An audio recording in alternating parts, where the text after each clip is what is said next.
Graça e paz a todos. Para quem não me conhece, eu me chamo Guilherme e esse canal aqui é um canal para espalhar o Evangelho, de uma leitura da Bíblia e sobre o seu estudo. E a gente estamos aqui no capítulo 4. Antes de começar a ler, vou fazer uma oração, né? É sempre bom.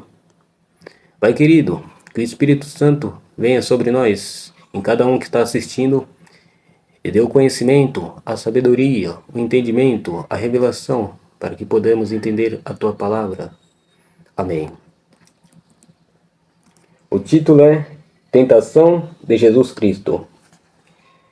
Então foi conduzido Jesus pelo Espírito ao deserto, para ser tentado pelo diabo, e, tendo jejuado 40 dias e 40 noites, depois teve fome.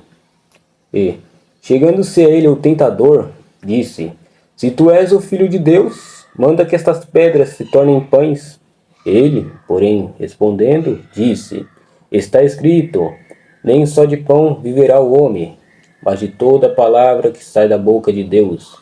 Então o diabo o transportou à cidade santa, e colocou-o sobre o pináculo do templo, e disse-lhe: Se tu és o Filho de Deus, lança-te de aqui abaixo, porque está escrito: que aos seus anjos dará ordem a teu respeito, e tomar-te-ão nas mãos, para que nem nunca tropece com teu pé em alguma pedra.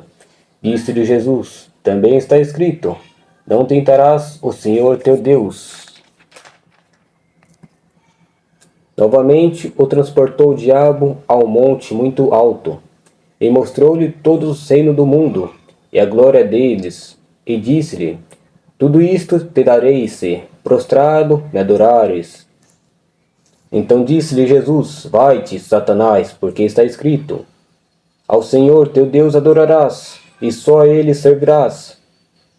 Então o diabo o deixa, e eis que chegaram os anjos e o serviam.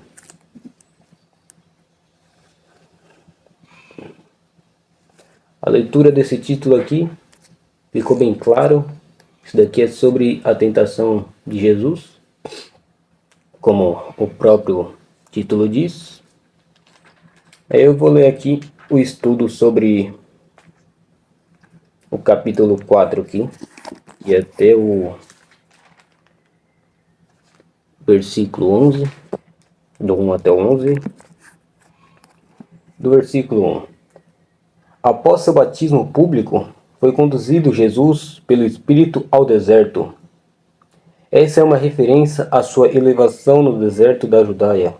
O cenário histórico da tentação que foi dirigida contra a natureza humana de Jesus é um sinal de que essa foi uma experiência literal, que ele realmente superou, e não uma simples vitória mental sobre seus próprios pensamentos.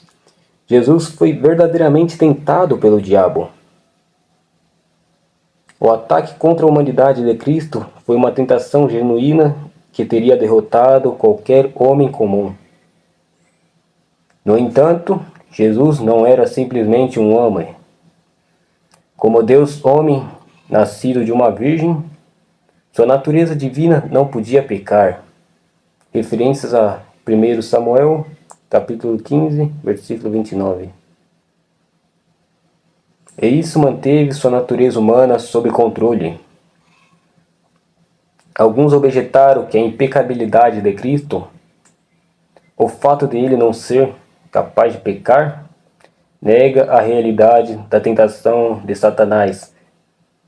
Essa objeção, porém, perde sentido quando lembramos que a rebelião de Satanás contra Deus já foi derrotada na expiação de Cristo e, embora o resultado da vitória de Deus seja certo, a rebelião é real. Ou mesmo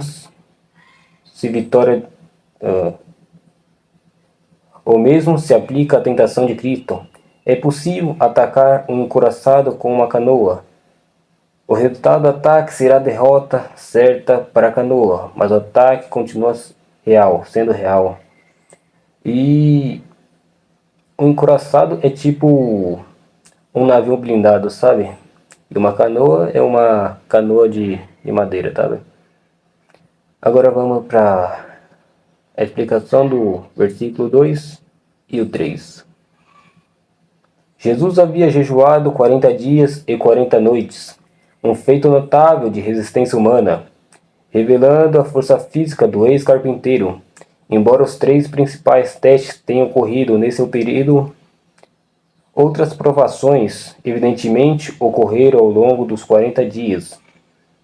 Referência a Lucas, capítulo 4, versículo 2. Sua fome física real serve de cenário para a primeira tentação de Satanás. A oração condicional. Se tu és o Filho de Deus, informa o propósito de Mateus ao incluir esse registro da vitória de Jesus. Provar que ele é verdadeiramente o Filho de Deus. Agora a explicação do versículo 4 aqui. A vitória em cada aspecto da tentação está relacionada ao uso que Jesus faz das Escrituras. Está escrito, primeiro, ele cita Deuteronômio, capítulo 8, versículo 3. Nem só de pão viverá o homem, mas de toda a palavra que sai da boca de Deus. A origem do pão é mais importante do que o próprio pão. Mais tarde, Jesus diria: uma comida tenho para comer, que vós não conheceis. Referências a João, capítulo 4, versículo 32. Sua força emanava da obediência à vontade do Pai. E, uma vez que o sofrimento fazia parte do propósito de Deus para a sua vida, ele não realizaria um milagre para evitá-lo. Explicação aqui, estudo versículo 5 ao 7. A segunda tentação ocorreu na cidade santa, Jerusalém, no pináculo do templo, que se elevava acima do ribeiro do Cedrão. Evidentemente, Jesus foi transportado para lá pelo poder de Satanás, e dessa vez o diabo citou as Escrituras, fora de contexto, para levá-lo a pecar e abalar sua fé na palavra. Satanás usou Salmos, capítulo 91, versículo 11 e o 12, para exortar Jesus: lança-te de aqui abaixo. Mais uma vez, Jesus respondeu com as Escrituras. Deuteronômio, capítulo 6, versículo 16. Não tentarás o Senhor teu Deus, afirmando que ele não realizaria uma ação tão presunçosa. Assim, a própria passagem, novamente, calma aí, me enganei aqui, vou ler de novo aqui. Assim, a própria passagem da Escritura citada por Satanás garante a vitória de Deus sobre ele. Explicação do capítulo 8 aqui. A terceira tentação ocorre em um monte muito alto. O monte é claramente real no texto, embora não se identifique sua localização exata. Apesar da grandeza dessa tentação, nada da passagem revela que essas tentações estariam apenas na mente de Cristo. Claramente são retratadas como experiências que ocorreram na vida humana do Messias. O fato de Satanás, o usurpador, tentar dar os reinos do mundo a Jesus, o Messias, o rei legítimo, é o cúmulo do absurdo. Explicação agora do capítulo, do versículo 9 até o 11, que é o último desse texto aqui, desse título. Os atos de Cristo de prostrar-se e adorar Satanás implicariam reconhecer o domínio do diabo sobre ele. Em sua repreensão direta, vai-te Satanás, Jesus afirma claramente seu domínio sobre a velha serpente, cuja cabeça ele logo esmagaria. A declaração de Mateus que Satanás o deixa mostra que a ordem das tentações é cronológica. Referências a Lucas, capítulo 4, versículo 1 ao 13.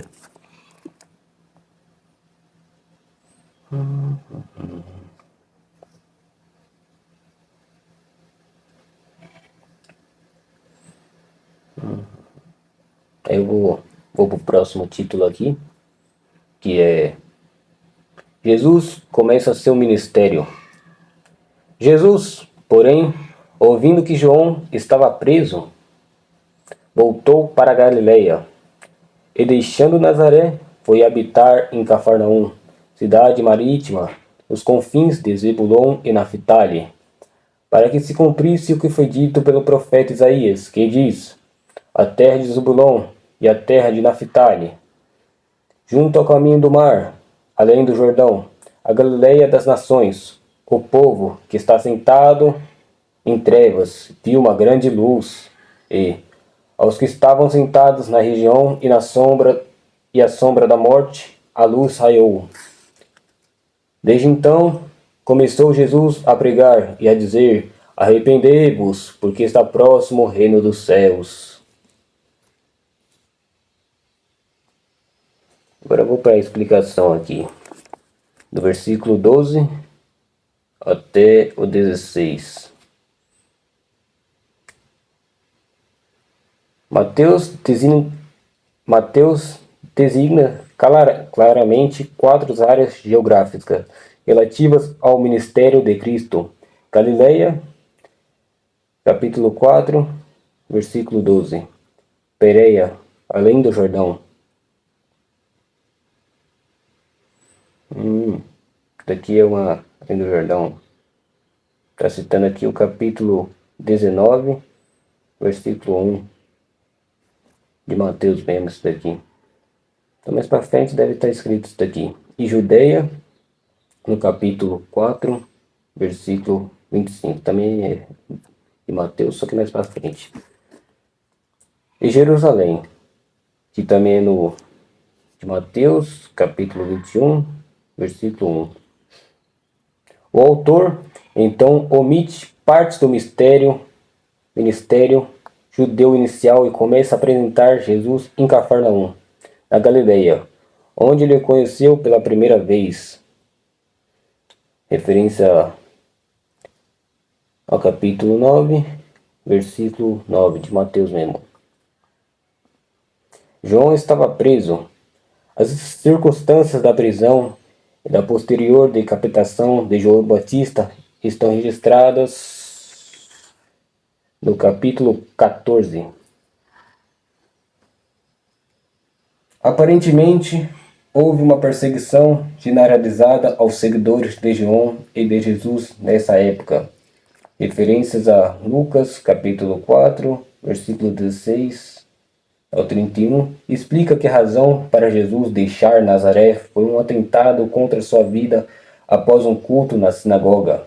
Em Nazaré, desse ponto em diante, Cafarnaum tornou-se a sede do ministério de Jesus para a casa de Israel. Essa cidade era um assentamento romano nas proximidades do Mar da Galileia e o centro do governo romano das províncias do norte de Israel. Para que se cumprisse, versículo 14 ao 16.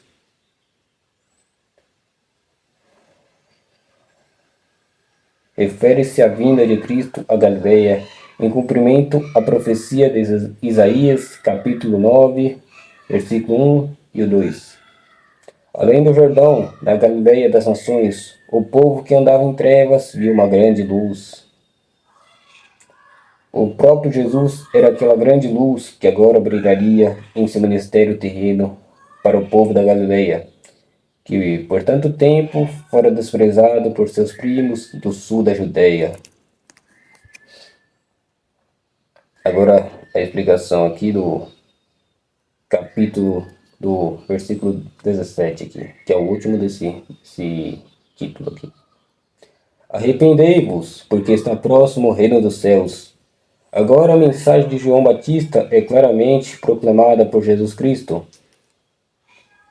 No entanto, Jesus, como Messias, não está chamando seus ouvintes para que se preparem para a vida do reino, mas sim anunciando que o reino está aqui, as bênçãos do reino prometidas em Isaías capítulo 35, versículos 5 ao 6, para serem cumpridas em um reino futuro. Tornam-se aqui as credenciais do rei em sua primeira vinda.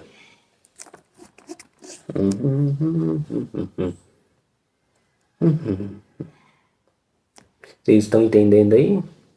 Então, se estão aí, deixa no comentário. Se vocês puderem me ajudar muito, deixaria seu like aí, né? Porque realmente tá cansando as vozes aqui. E compartilha se vocês puderem. E deixe suas opiniões aí do que dá para melhorar aqui. E vamos voltar aqui a leitura. Próximo título é A Vocação dos Discípulos. E Jesus, andando junto ao mar da Galileia, viu a dois irmãos, Simão, chamado Pedro, e André, seu irmão, que lançavam rede ao mar, porque eram pescadores. E disse-lhes: Vinde após mim, e eu vos farei pescadores de homens. Então eles, deixando logo as redes, seguiram-no. E, adiantando-se dali, viu outros dois irmãos, Tiago, filho de Zebedeu,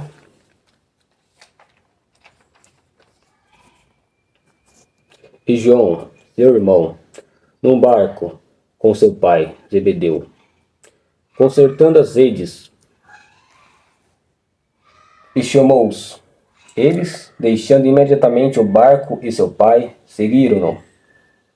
E percorria Jesus toda a Galileia, ensinando nas sinagogas e pregando o evangelho do reino, e curando de todas as enfermidades e molestias entre o povo. E a sua fama correu por toda a Síria, e trazia-lhe todos os que padeciam, oprimidos por várias enfermidades e tormentos, os endemoniados, os lunáticos, os paralíticos, e ele os curava. E seguia uma grande multidão da Galileia, de Decápolis, de Jerusalém, da Judéia e de além do Jordão. Do capítulo 4, esse daqui já foi terminado. Agora eu vou ler a explicação disso daqui e também estudo. O estudo também é uma forma de compartilhar conhecimento, mas é sempre bom vocês também ter a sua própria interpretação. Que isso daí é o Espírito Santo que nos ensina.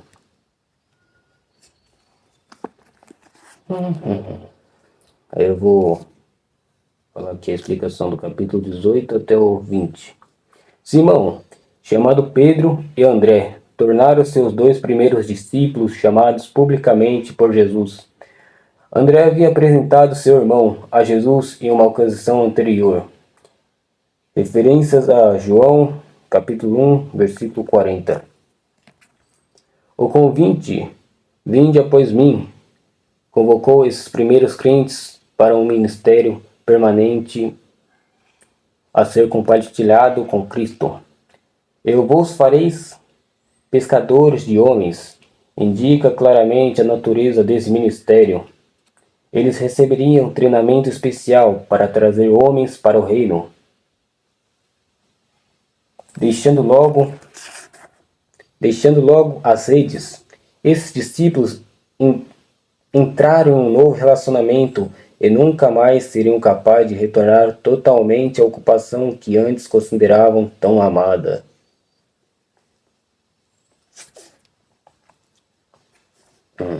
Agora eu vou para a explicação do capítulo 21 e 22.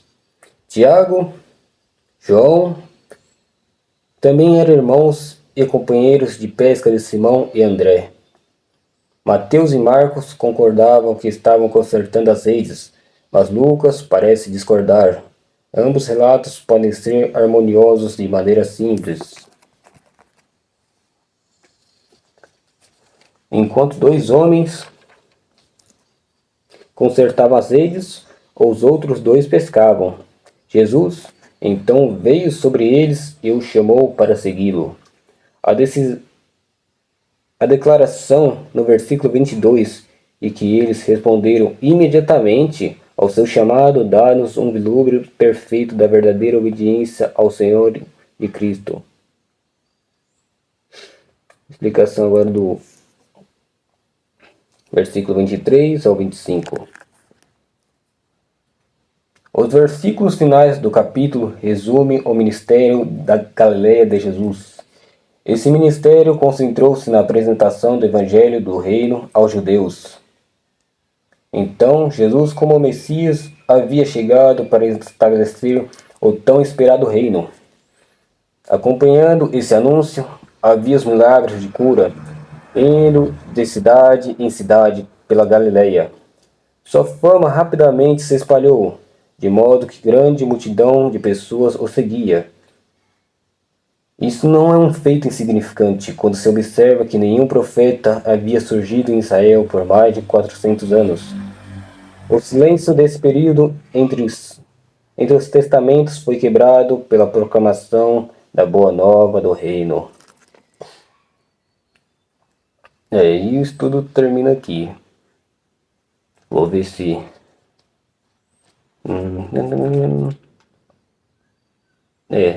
realmente tem aqui.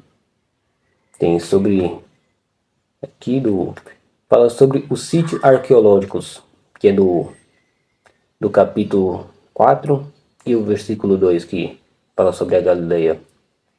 É o nome regional da parte norte de Israel, estendendo-se desde a planície de Estrelã, cerca de 80 quilômetros ao norte, e do Mar da Galileia, cerca de 50, na verdade é 50 aqui, cerca de 50 quilômetros a oeste. Sua principal característica é o Mar da Galileia, com 21 quilômetros de extensão, com 11 quilômetros de largura em seu ponto mais amplo.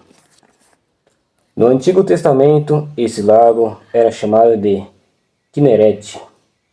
Referências a Número, capítulo 34, versículo 11, quer dizer. Ixi, vou ler de novo aqui, ficou confuso. Referência a Números, capítulo 34, versículo 11. E também a Josué, capítulo 12, versículo 3.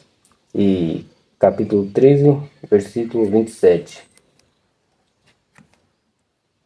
No Novo Testamento é identificado de várias maneiras como Genezaré, referências a Marcos capítulo 6, versículo 53, Tiberíades, referências a João capítulo 21, versículo 1, e Galileia, referências a João capítulo 6 e 1. Encontra-se a cerca de 210 quilômetros abaixo do nível do mar, com o Rio Jordão fluindo por meio dele. Algumas cidades da Galileia, situadas à beira-mar, eram Cafarnaum, Betsaída, Tiberíades e Magdala, esse é o nome, Magdala. Dessas, apenas Tiberíades ainda existia na atualidade. Outras cidades importantes da Galileia incluem Nazaré e Corazim. A Galileia é importante para o Novo Testamento não apenas como lugar em que Jesus passou por sua juventude, mas também como principal região de seu ministério público. O Sermão do Monte, a Transfiguração, capítulo... vou ler de novo aqui.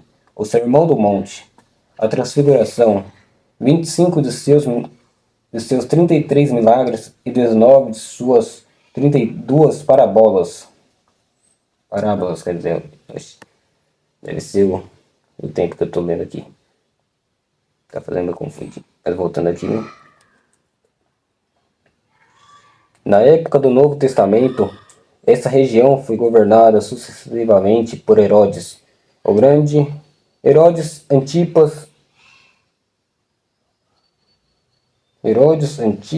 e Herodes Agripa. Todos os nomes. Não. Na verdade tem sobrenomes diferentes, né? Que diz aqui Herodes Antipas e Herodes Agripa. Então não são a mesma pessoa, não. Uma vez que Antipas governou a Galileia de 4 a.C. a 39 depois de Cristo, praticamente todos os acontecimentos do Evangelho e da primeira década da era da Igreja referem-se ao seu tempo. Tiberíades, à beira do mar, era sua capital. Aí também fala aqui sobre Cafarnaum, que é no capítulo 4, versículo 13, que fala aqui: Cafarnaum ficava na costa noroeste da Galileia. O local exato, Tel 1, não sei o que é isso daqui. Foi confirmado nos tempos modernos por meio da arqueologia. Foi escavada uma sinagoga do século 3 depois de Cristo, construída sobre as fundações do século 1, bem como que se acreditava ser a casa de Pedro. Cafarnaum nunca é mencionado no Antigo Testamento e é encontrado no Novo Testamento apenas nos Evangelhos. Contudo, foi uma cidade central no ministério de Cristo. A maior parte do tempo que Cristo passou na Galileia foi em Cafarnaum. Quando Jesus iniciou seu ministério público, fez dali sua base. Versículo 13, e também referências ao capítulo 9, versículo 1. Em parte por causa de sua prominência na Galileia. Abrigava um cobrador de imposto. Referência ao capítulo 9, versículo 9. Um alto funcionário do governo. Referências a João, capítulo 4, versículo 46. E um centurião com seus soldados. Capítulo 8, referência a capítulo 8, versículos 5 ao 9. Tornou-se a casa de Pedro e André, e provavelmente de Tiago e João. Referências a Marcos, capítulo 1, versículo 29. E referência também a Lucas, capítulo 5, versículo 10. Jesus realizou muitos milagres em Cafarnaum, incluindo a cura do servo do centurião, do filho do nobre, da sogra de Pedro, do paralítico e provavelmente a ressurreição da filha de Jairo. Também em referências a Lucas, capítulo 4, versículo 23. Mais tarde, Jesus condenaria o povo de Cafarnaum, pois, apesar de seus muitos milagres, eles ainda não criam.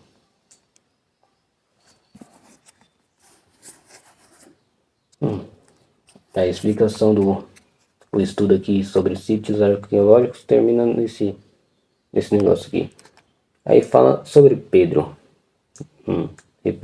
O perfil. Isso daí cita do capítulo 4, do versículo 18, tá?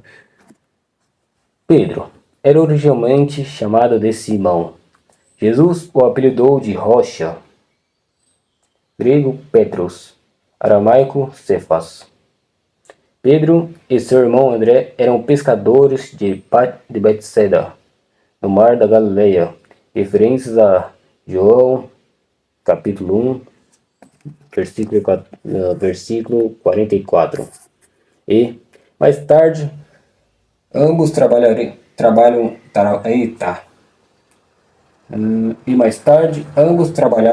em Cafarnaum. Referências a Marcos, capítulo 1, versículo 29.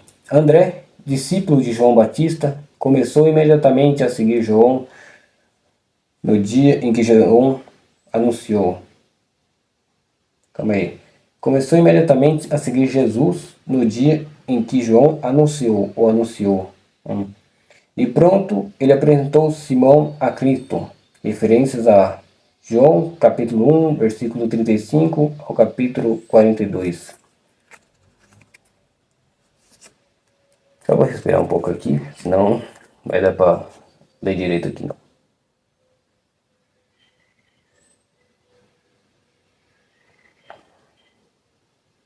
A devoção de Pedro a Cristo o trouxe para o círculo mais íntimo dos discípulos.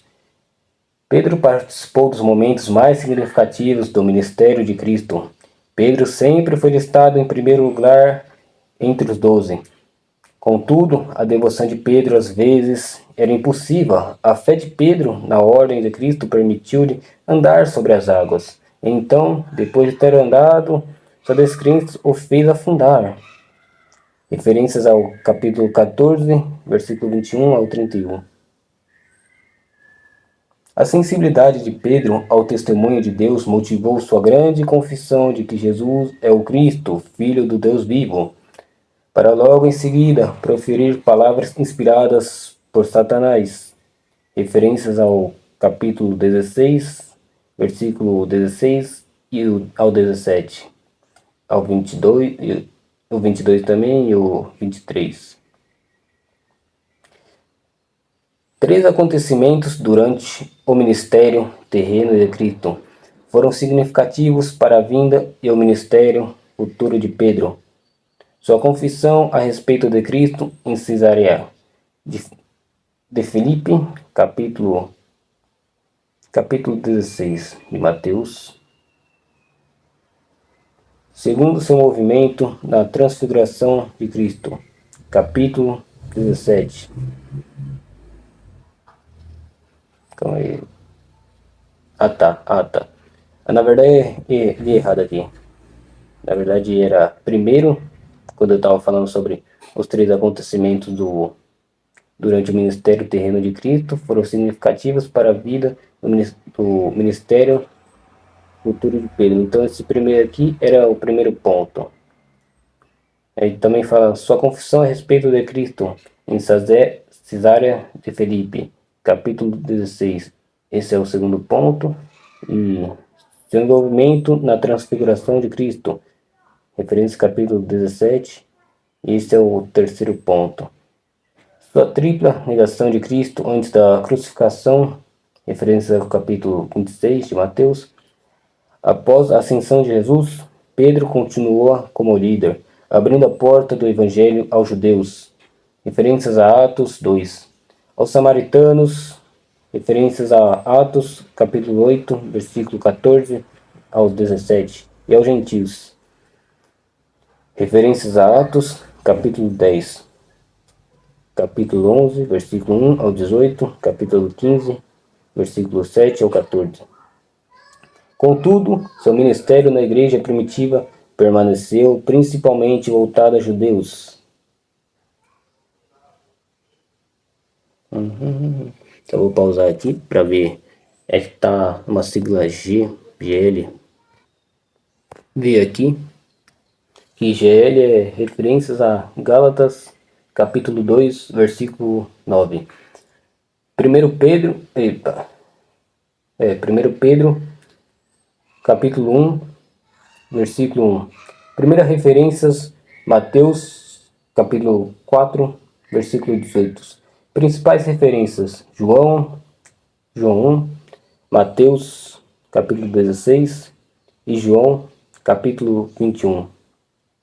Atos 1 ao 5 e 10 ao 12.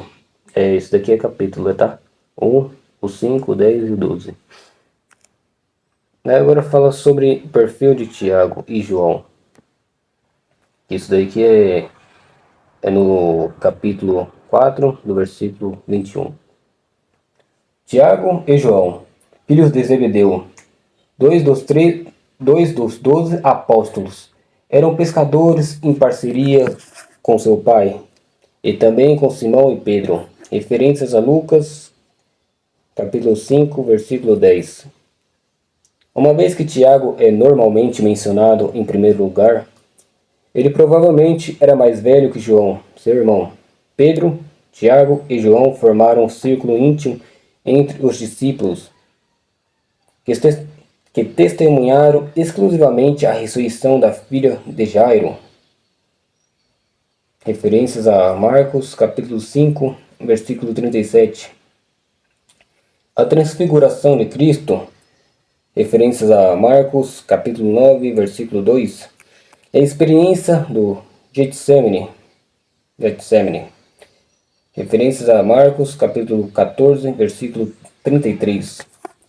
Mas Tiago e João são lembrados com meios distintos. Eita, lendo de novo aqui. Mas Tiago e João são lembrados com menos distinção por seu desejo impossível de destruir os samaritanos não receptivos com fogo do céu. Calma aí, eu li errado aqui, né? Vou ler de novo. Mas Tiago e João são lembrados com menos distinção por seu desejo impossível de destruir os samaritanos não receptivos com fogo do céu. Na verdade tinha lido, certo? Referências a Lucas, capítulo 9, versículo 54. E por seu desejo de serem os primeiros no reino de Cristo. Referências a Marcos, capítulo 10, versículos 35 ao 40. Tiago é o primeiro e único apóstolo cujo martírio está registrado nas Escrituras. No ano 44 d.C., o rei Herodes decapitou Tiago e planejou o mesmo para Pedro. Referências a Atos, capítulo 12, versículo 1 ao 13. João, por outro lado, teve uma vida muito longa e foi um líder prominente na igreja de Jerusalém. Referências a Gálatas, capítulo 2, versículo 9. Entre os 12 apóstolos, apenas João e Pedro receberam reconhecimento individual no livro de Atos e nas epístolas de Paulo. João escreveu o quarto evangelho, suas 3 epístolas e o Apocalipse. João nunca mencionou pelo nome Tiago, seu irmão, ou a si mesmo, exceto em Apocalipse, e como discípulo amado no Evangelho. Portanto, Tiago é mencionado nas Escrituras apenas por Mateus, Marcos e Lucas, incluindo em Atos. Primeiras referências a Mateus, capítulo 4, versículo 21. Principais referências: Marcos, capítulo 9, capítulo 10 e João, capítulo 21.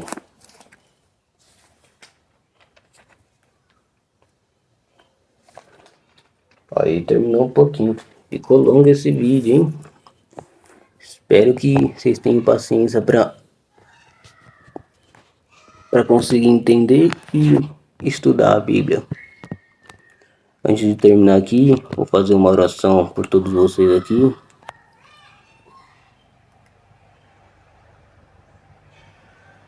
Pai querido, pela autoridade que me deste em Cristo Jesus, assentado com Ele, pelo poder do teu nome, pelo poder que me deste para pisar em todos os escorpiões e serpentes e pisar em todas as forças do mal, e nenhuma delas me fará mal algum, sendo revestido pelo poder do Espírito Santo e com toda a armadura de Deus. Eu pisoteio com muita força, Pai, e repreendo todos os principados, todas as potestades, Pai. Toda obra satânica, desde sendo ela de bruxaria, de macumbaria, de feitiçaria, de maçonaria, de gnotismo, de ocultismo, de candomblé, de encantamento, de adivinhação. A tua palavra mesmo diz: contra Jacó não vale encantamento nem adivinhação. Piso muito forte também, Pai, em todo espírito de depressão, de ansiedade, de medo, de angústia.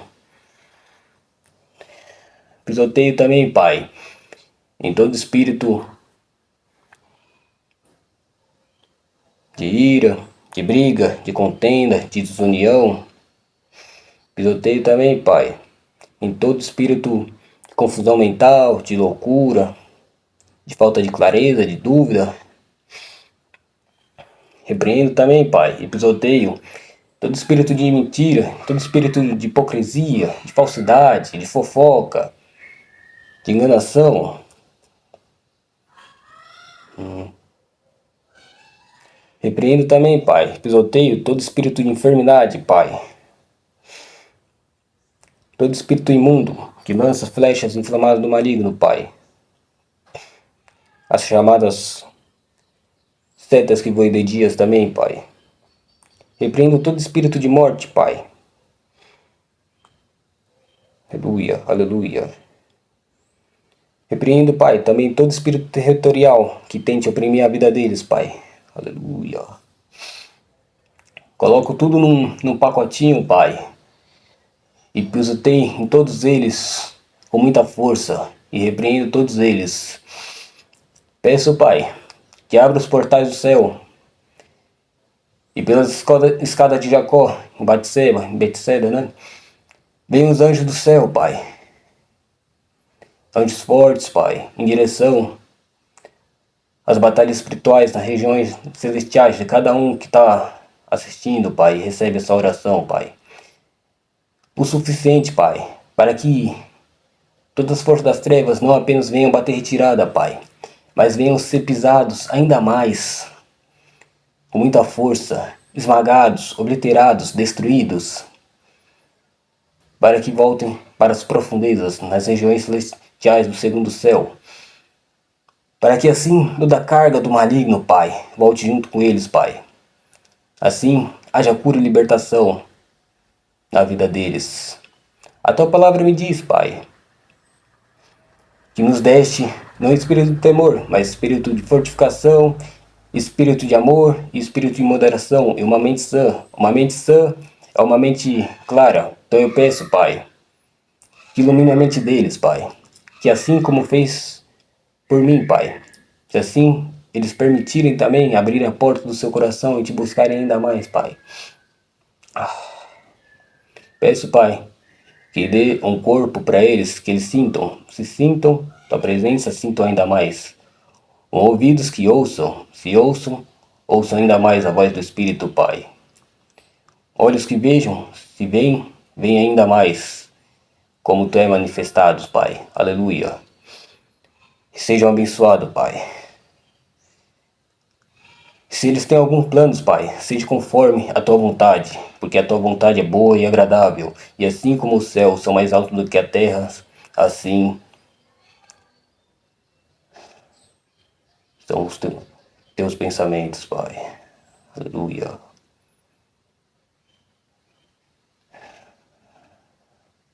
Peço, Pai, que todos os pecadores voltem para ti, porque a tua palavra diz que não tem prazer que os pecadores vão para o inferno, mas que se arrependem e voltem para ti, Pai. Então, sabendo eu, Pai,